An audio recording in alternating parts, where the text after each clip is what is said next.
Mom, help me. The voice of my daughter Sophia on the other end of the phone was faint, as if it could vanish at any moment. I haven't eaten anything for days, I can't go on. Help me, Mom. I strained to make sense of her choppy voice. She must be too weak to speak properly. Sophia was staying with my sister-in-law Mia, supposed to be enjoying her college life since spring. However, the call that day was clearly out of the ordinary. Sophia! Hang in there! I'm coming to get you right away. She might be involved in some incident. With that thought, I couldn't stay put. I got into my car and drove to my sister-in-law's house, hoping desperately that she was safe. I just hope she's safe. That was all I was earnestly praying for. As I arrived, I rushed into the house without hesitation, but no one was there. The silence and the strange atmosphere in the empty house sent chills down my spine. Then, from the stable in the yard, I heard the high-pitched neighing of a horse and a distressing scream. My name is Amelia Miller. I'm a single mother in my 40s. My daughter Sophia has been my sole responsibility since my husband James passed away when she was in elementary school. To manage our household finances, I currently work as a contract employee. Sophia, who was once a young child, is now a senior in high school. Mom, listen. Today, Mr. Brown, the math teacher, you know. As usual, I listened to her complain about something Mr. Brown did in math class. Most of the class couldn't solve a tricky problem on a quiz, just trivial stuff. Sophia, being good at math, was frustrated she couldn't solve this tricky question. That teacher is so unfair. Always. But you solved the other problems, right? That's good enough. Yeah, but... She pouts as she eats dinner. Sending her to a tutoring center near our church, per her request, seems worthwhile as her grades are good, not just in math. This makes getting into her desired university not just a dream, as even her high school teacher has given her approval. But the reality is that Sophia's education will cost money. I wanted to avoid her giving up on further education just because she comes from a single-parent family. I also wish to make my late husband proud by showing him how well our daughter has turned out. I need to earn a solid income. After dinner, I start my side job. I work as a contract employee at a call center during the day and dedicate myself to translation work at night. Living a double life is incredibly challenging. I work late, wake up early to prepare lunches for the both of us, and then rush off to work. One day, amidst this routine, I received a call from my sister-in-law, Mia Brown. Amelia, how are you doing? Her high-pitched voice came through the smartphone, speaking in a carefree laugh.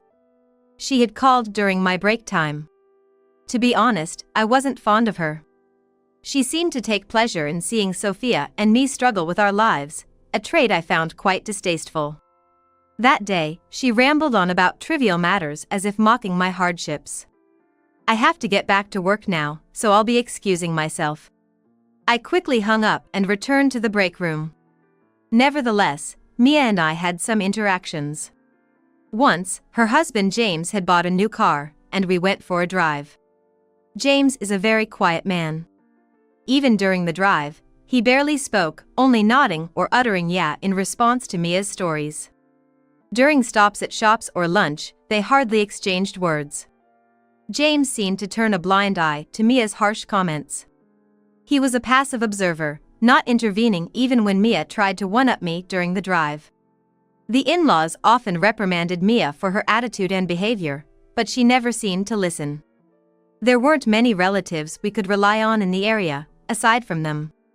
My parents had passed away, and the in-laws lived out of state. Aside from them, there were hardly any other relatives we could rely on in the area. My parents had already passed away, and while my in-laws are still alive, they live out of state. There have been many times when I felt alone, but there's no use lamenting over it. I thought it was essential to maintain a good relationship with them, at least with those who were nearby. I've been gritting my teeth and getting through it all this time. I kept telling myself that somehow I would manage going forward. About half a year after a call from my sister-in-law, Mia, Sophia was about to start her college entrance exams. Both of us were tense at home, unable to shake off a prickly atmosphere. Even during meals, Sophia kept her flashcards close, moving her eyes, mouth, and hands as she ate. Sophia, put the flashcards away at least during mealtime. Just a minute, after I memorized this. Chewing vigorously, she stared at the flashcard with a determined expression. The tiny card was filled with densely packed small letters. Sophia was also gritting her teeth, trying to get through her exams. I decided to support her with all my heart. Meanwhile, I occasionally received mysterious calls from Mia, which I brushed off lightly, listening with half an ear. I lightly brushed it off, listening with only half an ear. On the day the acceptance results were announced, we accessed the website of Sophia's desired university and searched for her name. I'm scared, Mom. We won't know unless we look. Let's see. Next to a trembling Sophia, I stared intently at the screen, searching for her name as if looking for a winning lottery ticket. There it is! When I spoke up, she lunged towards the screen. We did it! We did it! Overcome with joy, we hugged and jumped around. Sophia's dream school was a well-known university. Later, Sophia's success was displayed on her school corridors. Her teacher was moved to tears with pride.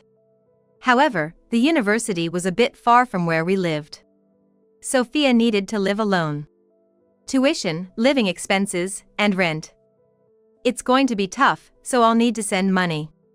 I stared down at the household budget, punching numbers into the calculator frantically. Even after one of my side jobs wrapped up, I couldn't fully relax thinking about the future.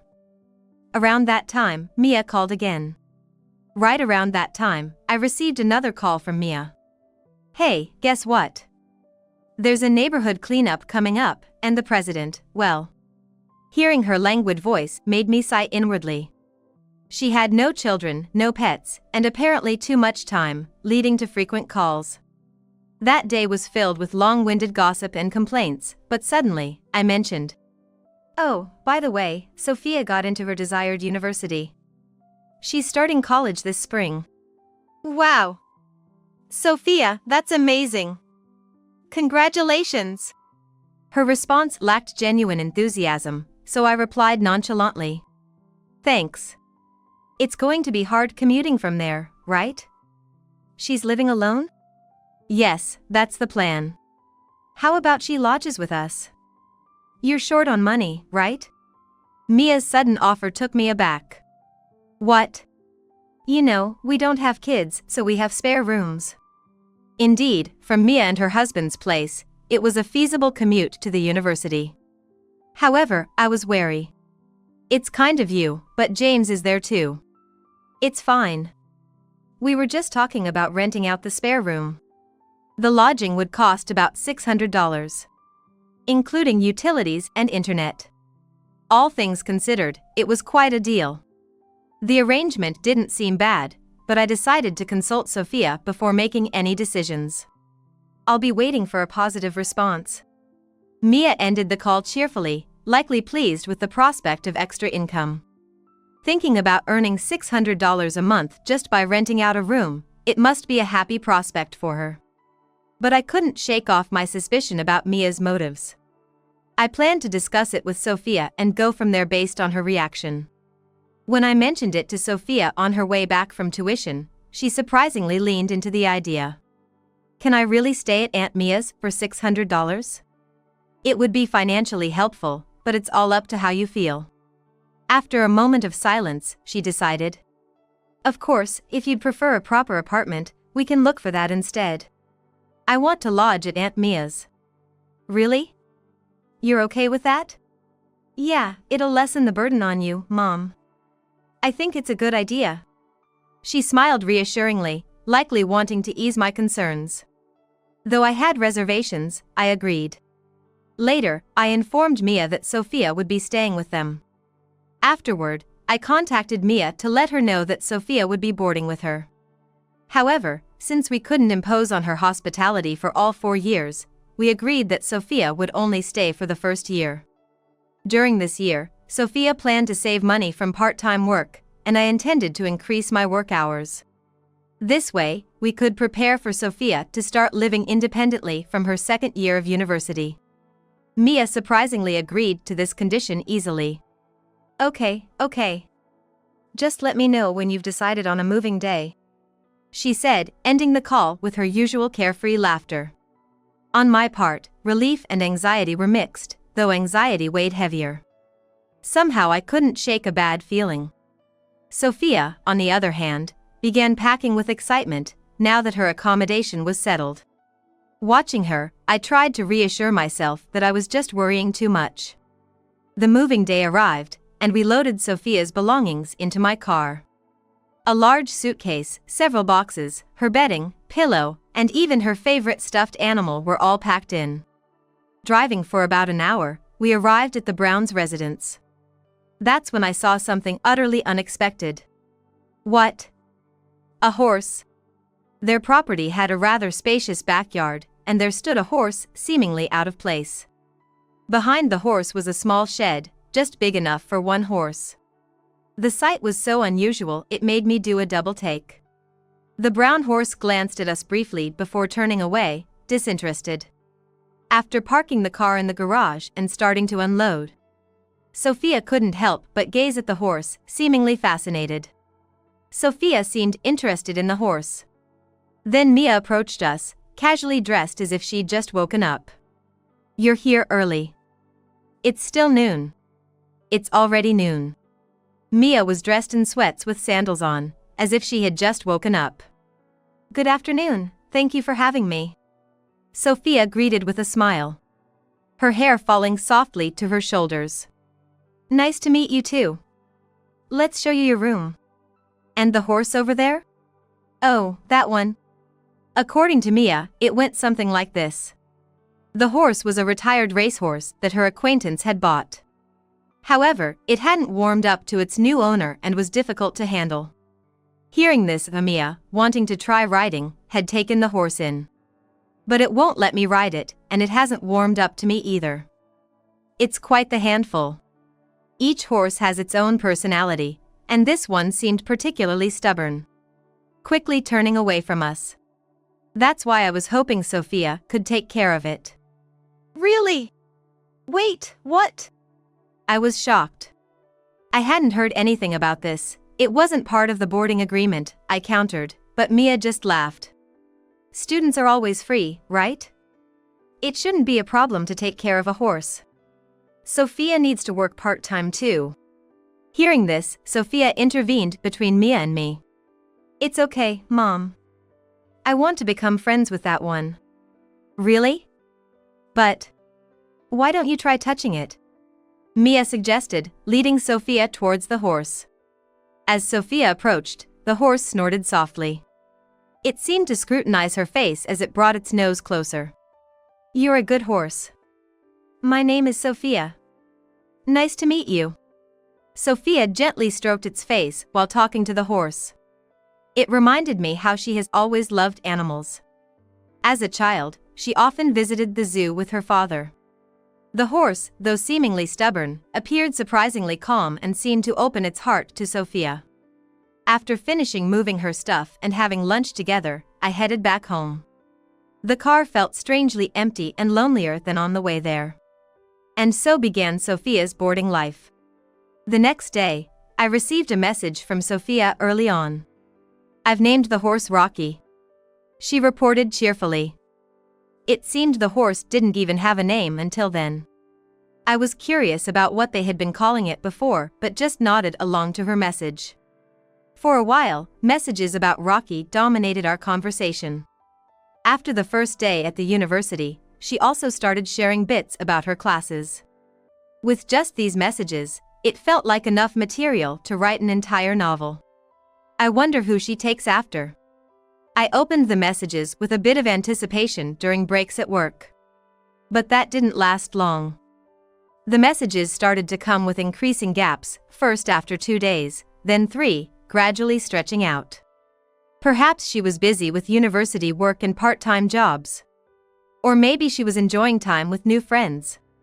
They say no news is good news, but was this what they meant? However, the messages stopped abruptly one day. It's odd. She's not even reading the messages. Neither that month nor the next brought any reply from Sophia. A bad feeling led me to contact Mia, who responded nonchalantly. She's been a great help around here, such a good girl. Could you put Sophia on the phone?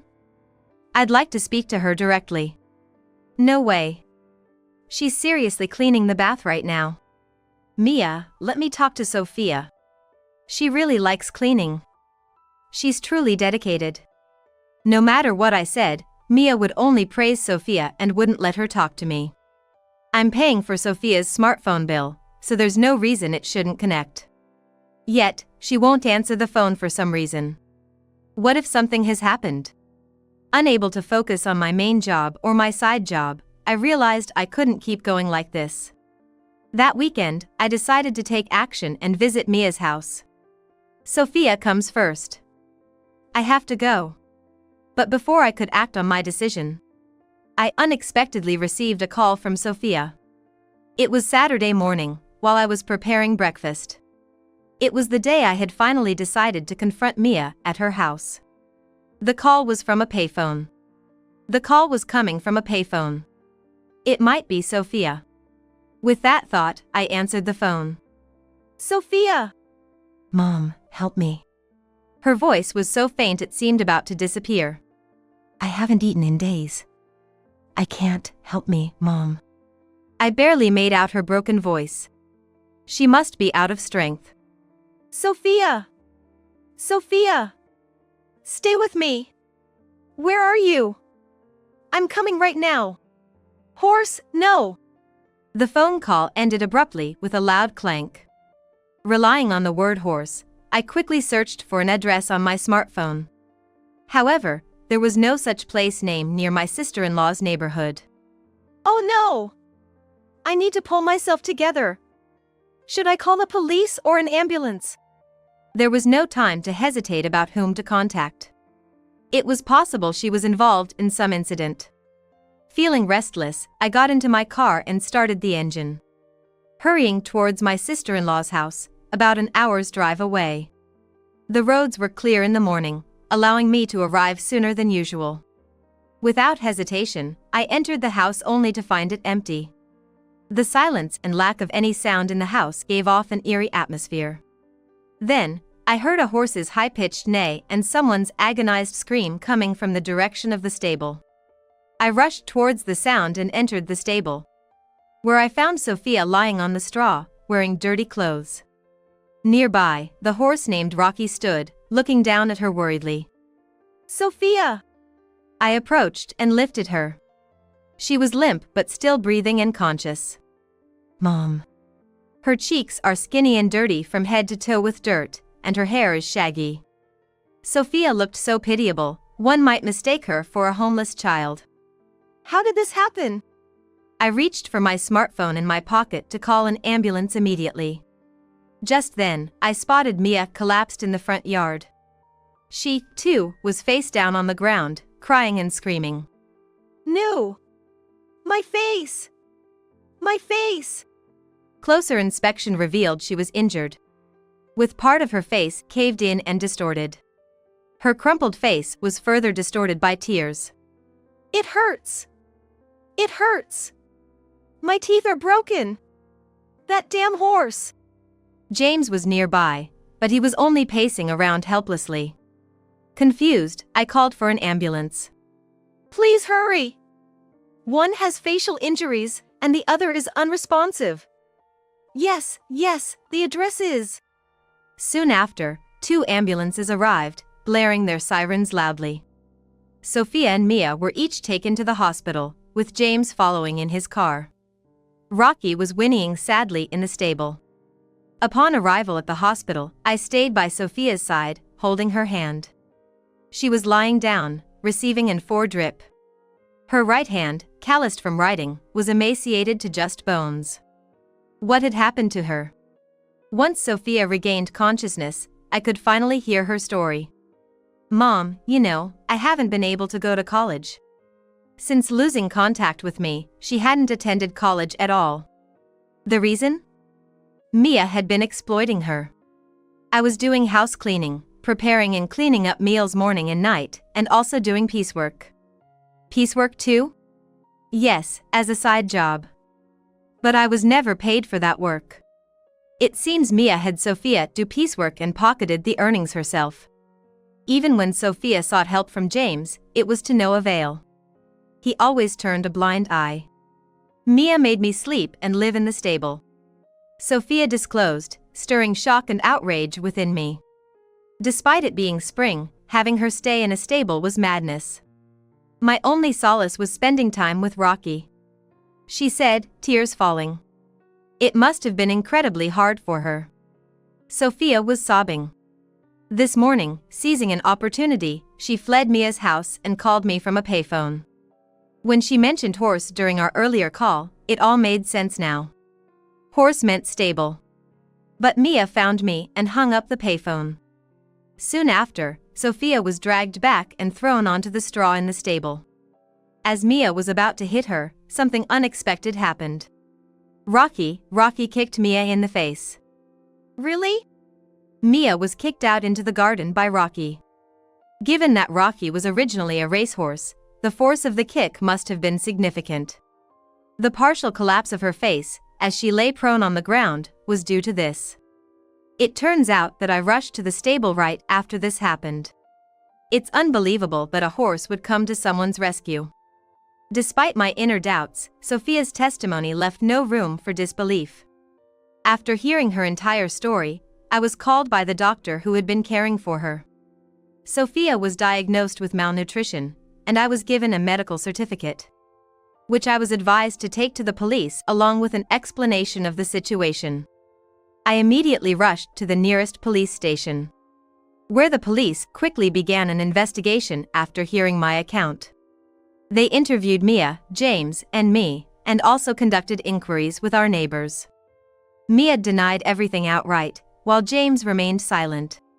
Meanwhile, I shared all I knew, incorporating Sophia's testimony. The neighbors also shared rumors they had heard about Mia's bad behavior and how she exploited her niece, Sophia. Seeing the various circumstances and Sophia's condition, the Browns were arrested for neglecting their guardian responsibilities. Additionally, I consulted with a lawyer to see if we could claim damages against them. Fortunately, we were able to obtain evidence and testimonies of harassment from the couple, thanks to the people in the neighborhood. Sophia's involvement in caring for the horse was well known among the neighbors.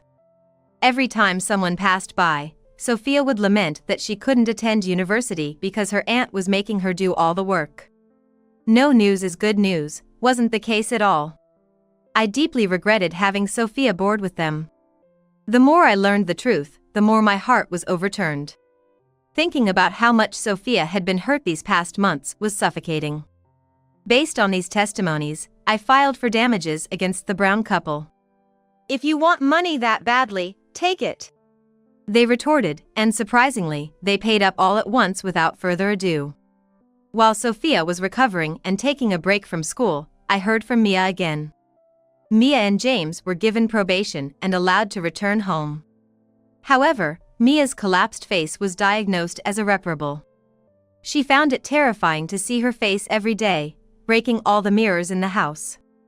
She became reclusive, loathing the thought of anyone seeing her disfigured face.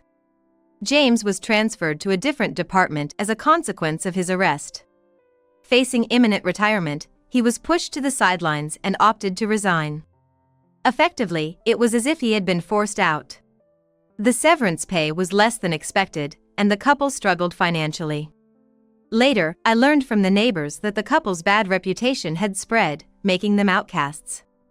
I often wondered about Rocky in the garden, which Sophia also cared about during her hospital stay. Don't worry. Rocky is now. I convinced Mia to find Rocky a new home, and thankfully, a local farm agreed to take him in. At the farm, Rocky was running more freely than ever before. They decided to keep his name as Rocky. That's wonderful. Sophia smiled, relieved. Sophia subsequently recovered well and was successfully discharged from the hospital. Her once gaunt cheeks and bony hands have now become completely healthy. She decided to move into the university dormitory, saying she had enough of staying at Mia's house. Despite some inconveniences like a distant supermarket and scarce bus services, she preferred it vastly over staying in a stable. I should have done this from the start, I said with regret, but Sophia just laughed. But meeting Rocky was a good thing. As we talk, we are currently visiting the farm where Rocky is. He galloped freely inside the fence, looking beautiful and hardly like the same horse from the small stable. Seeing Sophia, Rocky approached slowly, snorting gently. When Rocky noticed Sophia, he slowly approached and snorted softly. While licking Sophia's cheek, he showed a face that seemed both affectionate and playful. He was a very charming horse. Rocky, that tickles. She laughed while stroking his face. 4 years later, Sophia graduated from college successfully. She had started job hunting early and managed to secure an offer from a major corporation. It all happened so fast. There had been many challenges before and after her enrollment, but those made this day feel even more precious. Mom, thank you so much for everything. She expressed gratitude in the dress I had bought for her for this day. She looked so bright and proud in it. I'm convinced that her Father in heaven is looking down on her with a smile.